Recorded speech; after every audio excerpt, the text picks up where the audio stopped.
भाई साहब, क्रिकेट और प्यार दोनों में एक चीज कॉमन होती है और वो है किस्मत। क्रिकेट में किस्मत से ही चांस मिलता है और प्यार में किस्मत से ही मौका। समझ रहे हो?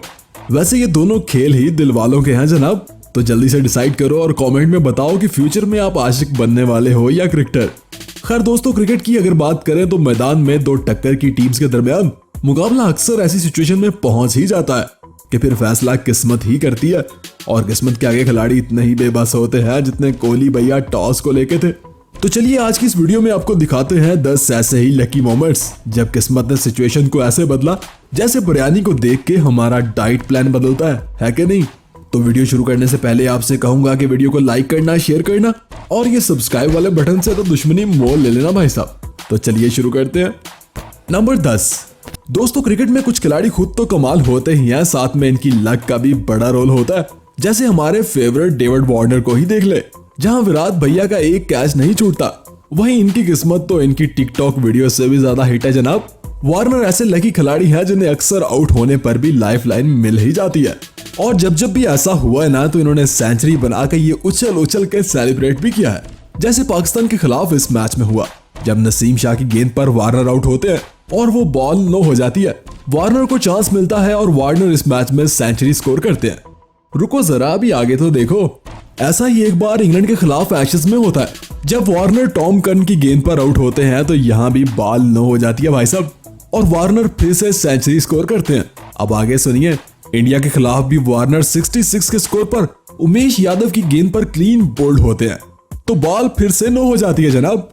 वार्नर को लाइफ लाइन मिलती है और वार्नर सेंचुरी स्कोर जड़ देते हैं। बात अभी भी खत्म नहीं हुई जनाब, क्योंकि पाकिस्तान के खिलाफ एक और मैच में डेविड वार्नर वहाब की तेज गेंद के सामने विकेट गंवा बैठते हैं, और इस बार भी वही होता है जनाब, अंपायर की तरफ से नो बॉल का इशारा। वार्नर को एक और मौका मिलता है और वार्नर इस बार भी सेंचुरी ही जड़ते हैं। अब इसे कहते हैं किस्मत। नंबर 9। भाई साहब, क्रिकेट के बड़े टाकरे और बड़े प्रेशर में अच्छा परफॉर्म करना भी बड़ी बात होती है, लेकिन अगर किस्मत आपको हीरो बनाना चाह रही हो ना, तो फर्क नहीं पड़ता कि आप कैसा खेलते हैं, क्योंकि फिर आपकी गलत शॉट्स भी दुरुस्त साबित होती हैं। जैसे इंडिया और वेस्ट इंडीज के दरमियान 2016 के T20 वर्ल्ड कप सेमीफाइनल में हुआ था। इंडिया ने 192 का तगड़ा टारगेट दिया था और वेस्ट इंडियन ओपनर भी जल्द ही वापस लौट गए थे, मगर किस्मत का सिक्का उस दिन सिमंस की जेब में था भाई साहब। सिमंस 18 के स्कोर पर अश्विन के हाथों आउट होते हैं, मगर अश्विन की वो बॉल नो हो जाती है और सिमंस को एक और लाइफ लाइन मिल जाती है। 50 के स्कोर पर सिमंस एक बार फिर से कैच आउट होते हैं और इस बार हार्दिक पांड्या की वो गेंद भी नो हो जाती है और सिमंस को एक और मौका मिल जाता है। 60 के स्कोर पर सिमंस का कैच करते हुए जडेजा बाउंड्री को टच करते हैं और कैच छक्के में बदल जाता है। इंडिया के 11 खिलाड़ियों की लक मिलकर भी सिमंस की लक को हरा नहीं पाती और इंडिया सेमीफाइनल हार जाता है। अब इसे कहते हैं किस्मत। नंबर 8। भाई साहब, किस्मत कुछ खिलाड़ियों का साथ ऐसा देती है ना कि फैंस इनकी बुरी परफॉर्मेंस को भूलकर इन्हें हीरो मानने लग जाते हैं। जैसे बेन स्टोक के साथ वर्ल्ड कप 2016 के फाइनल में हुआ था। 4 गेंदों पर 4 छक्के और स्टोक का कैरियर खराब, मगर 2019 के वर्ल्ड कप फाइनल में उसी बेन स्टोक की किस्मत ने इसका ऐसा साथ दिया कि हीरो बना दिया भाई साहब। पहले तो 63 के स्कोर पर स्टोक का एक कैच ट्रेंट बोल्ट ने लिया और गलती से बाउंड्री को टच करके छक्का करवा दिया, और फिर आखिरी ओवर में जब 3 गेंदों पे 9 रन की जरूरत थी तो एक थ्रो स्टोक के बल्ले को हिट की और इंग्लैंड को 5 रन एक्स्ट्रा मिल गए। अब इससे ज्यादा किस्मत का खेल और क्या हो सकता है। नंबर 7। भाई साहब, एक कहावत है कि किस्मत भी हमेशा ब्रेव का ही साथ देती है, और क्रिकेट में सहवाग से ब्रेव कोई बल्लेबाज हो ही नहीं सकता था। सहवाग ऐसे धाकड़ बल्लेबाज थे जो हमेशा नडार अंदाज में ही खेलते थे, और ऐसे में कई बार इनकी किस्मत भी खेल जाया करती थी जनाब। ऐसी ही एक बारी जारी थी वेस्ट इंडीज के खिलाफ। सहवाग ओपनर आते हैं, पहले 50 फिर सेंचुरी और फिर 150 तक किसी भी बॉलर को माफ नहीं करते, लेकिन 170 के स्कोर पर सहवाग का एक आसान सा कैच जिसे डेरन समी ड्रॉप कर देते हैं। तो फिर क्या भाई साहब, सहवाग का बल्ला डबल सेंचुरी का रिकॉर्ड भी तोड़ डालता है और 219 के स्कोर पर जाके रुकता है। इस वक्त की सबसे बड़ी बारी सहवाग के नाम लिखी जाती है और इसकी वजह होती है इनकी किस्मत। नंबर 6। भाई साहब, इमेजिन करें कि आप एक फर्स्ट क्लास क्रिकेटर हैं और एक इंटरनेशनल मैच देखने जाते हैं। इस मैच में आपके कंट्री का एक खिलाड़ी अचानक इंजर्ड होता है और इसकी जगह आपको खेलने का मौका मिल जाता है। क्या आपने कभी ऐसे होते हुए सुना? अगर नहीं तो जरा इन जनाब को देखिए। ये है ऑस्ट्रेलियाई क्रिकेटर लूक पॉमर्स बैच, जिन्हें आपने IPL और बिग बैश जैसी लीग्स में अक्सर बल्लेबाजी करते देखा होगा। 2007 में न्यूजीलैंड और ऑस्ट्रेलिया का एक T20 मैच, जब लूक पॉमर्स बैच इस मैच को देखने जाते हैं तो इस मैच के शुरू होने से कुछ ही देर पहले ऑस्ट्रेलियाई बल्लेबाज ब्रैड हॉग इंजर्ड हो जाते हैं, तो लूक को टीम में शामिल कर लिया जाता है और वो 7 गेंदों पे 15 रन की पारी भी खेलते हैं और ऐसे इनका T20 डेब्यू होता है। अब इसी को तो किस्मत कहते हैं भाई साहब। नंबर 5, भाई साहब इंग्लैंड की टीम के पास इस वक्त 3 विकेट कीपर बल्लेबाज मौजूद है, जॉयस बटलर, जॉनी ब्रेस्टो और सैम बिलिंग। मगर इन तीनों में से सबसे कामयाब कीपर कौन है? जी हाँ, जॉयस बटलर। और इसकी वजह है कि वो एक धाकड़ ओपनर बल्लेबाज भी है और इस वक्त इंग्लैंड टीम के वाइस कैप्टन भी। लेकिन वो लोअर ऑर्डर से ओपनिंग तक कैसे पहुंचे, इसमें भी इनकी किस्मत का बड़ा कमाल है जनाब।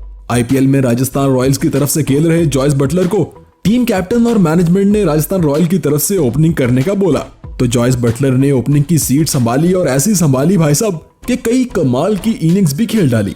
बस फिर क्या, तब से वो राजस्थान रॉयल ही नहीं बल्कि इंग्लैंड के लिए भी धाकड़ ओपनर बल्लेबाज बन गए और साथ ही इंग्लैंड के वाइस कैप्टन भी बन गए। नंबर 4, भाई साहब कुछ खिलाड़ी अपनी टीम के लिए ऐसे लकी चार्म होते हैं ना कि इनकी परफॉर्मेंस नहीं बल्कि इनकी किस्मत ही इन्हें जीत दिलवा देती है। जैसे आईपीएल के ये स्पिन बॉलर करण शर्मा को ही देखिए, जो लगातार 3 साल आईपीएल जीतने वाली टीम्स का हिस्सा रह चुके हैं। 2016 में करण ने सनराइजर्स हैदराबाद की तरफ से आईपीएल खेला और हैदराबाद ने आईपीएल जीता, मगर करण को इनकी बुरी परफॉर्मेंस की वजह से टीम से निकाल दिया गया। 2017 में करण ने मुंबई इंडियन की तरफ से आईपीएल खेला और आईपीएल का टाइटल भी मुंबई इंडियन ने ही जीता। और 2018 में करण सीएसके का हिस्सा बने तो सीएसके भी आईपीएल की चैंपियन बन गई भाई साहब। वैसे काश एक बार करण को आरसीबी ने भी अपनी टीम में शामिल कर लिया होता तो शायद आरसीबी की भी किस्मत चमक जाती, है कि नहीं। नंबर 3, दोस्तों वैसे तो कुछ क्रिकेटर्स को इनकी किस्मत हमेशा मौका देती है, मगर कई बार ये मौका एक ऐसा रिकॉर्ड साबित होता है ना जिसे कोई दूसरा नहीं तोड़ पाता। जैसे रोहित शर्मा को ही देखिए। मेरे ख्याल में तो रोहित शर्मा भी बड़े किस्मत वाले बल्लेबाज हैं जनाब, क्योंकि इंटरनेशनल क्रिकेट में रोहित की एंट्री बिल्कुल भी अच्छी नहीं हुई थी, मगर फिर भी इनकी किस्मत ने इनका साथ दिया और वो नंबर 1 ओपनर बल्लेबाज बने। रोहित की बड़ी इनिंग्स के पीछे अक्सर इनकी किस्मत का ही हाथ होता है। जैसे श्रीलंका के खिलाफ 3 के स्कोर पर परेरा का ड्रॉप किया गया वो कैच तो आपको याद ही होगा। जी हाँ, वो रोहित का ही कैच था और इसी मैच में रोहित ने श्रीलंका को 264 रन जड़े थे। अब इसको भी तो किस्मत ही कहते हैं ना जनाब। नंबर 2, क्रिकेट के 5 वर्ल्ड कप जीतने वाली टीम ऑस्ट्रेलिया तगड़ी तो थी ही, मगर कई बार इनकी किस्मत भी इनकी हार के रास्ते में दीवार बनी है जनाब। जैसे 1999 का वर्ल्ड कप सेमीफाइनल, जब अफ्रीकी टीम को ऑस्ट्रेलिया के खिलाफ जीतने के लिए सिर्फ 213 रन का टारगेट चेस करना था। 50 के स्कोर पर साउथ अफ्रीका का पहला विकेट गिरता है और 198 तक पहुंचते पहुंचते 9 विकेट गिर जाते हैं, मगर फिर भी विकेट पर खड़े लांस क्लोजनर ने मैच को फिनिशिंग लाइन तक पहुंचाया और बात 8 बॉल्स पर सिर्फ 1 रन तक पहुंच गई, जो कि ज्यादा मुश्किल काम नहीं लग रहा था। लेकिन दूसरे एंड पर खड़े बल्लेबाज की गलत रन लेने की कोशिश इन्हें रन आउट करवा देती है और अफ्रीका का जीता हुआ सेमीफाइनल मैच ऑस्ट्रेलिया की झोली में जा गिरता है। अब यहां भी तो ऑस्ट्रेलिया की लक ने ही काम दिखाया था। नंबर 1, दोस्तों 2019 का साल कोरोना के बाद बेन स्टोक की लक की वजह से ही तो जाना जाता है। पहले तो वर्ल्ड कप 2019 के फाइनल में बेन स्टोक की किस्मत ने इन्हें हीरो बनाया और फिर बारी आई एशेज की, जहां ऑस्ट्रेलिया एक टेस्ट मैच जीतकर दूसरी जीत का सेहरा अपने सर सजाने ही वाली थी, जब इंग्लैंड को जीतने के लिए 63 रन की जरूरत थी और ऑस्ट्रेलिया को सिर्फ 1 विकेट की, मगर वो 1 विकेट थी बेन स्टोक की। स्टोक जबरदस्त बैटिंग करते हैं और इंग्लैंड को सिर्फ जीतने के लिए 2 रन की जरूरत रह जाती है, जहां बेन स्टोक की एक रॉन्ग कॉल पर रन आउट होने का चांस होता है, मगर बेन स्टोक की किस्मत इन्हें बचाती है और नेथन लाइन वो चांस मिस कर देते हैं। अगली गेंद पर भी Ben Stokes clear LBW out होते हैं, मगर अंपायर आउट नहीं देता और स्टोक की किस्मत के ऑस्ट्रेलिया के पास कोई रिव्यू बाकी नहीं होता और ऐसे इंग्लैंड वो मैच बेन स्टोक की लक से जीत जाती है। तो भाई साहब, आपके ख्याल में इनमें से किसकी किस्मत सबसे ज्यादा चमकती है? कमेंट करके जरूर बताइएगा। वीडियो पसंद आई हो तो लाइक कर दीजिएगा और चैनल को सब्सक्राइब करना बिल्कुल मत भूलिएगा।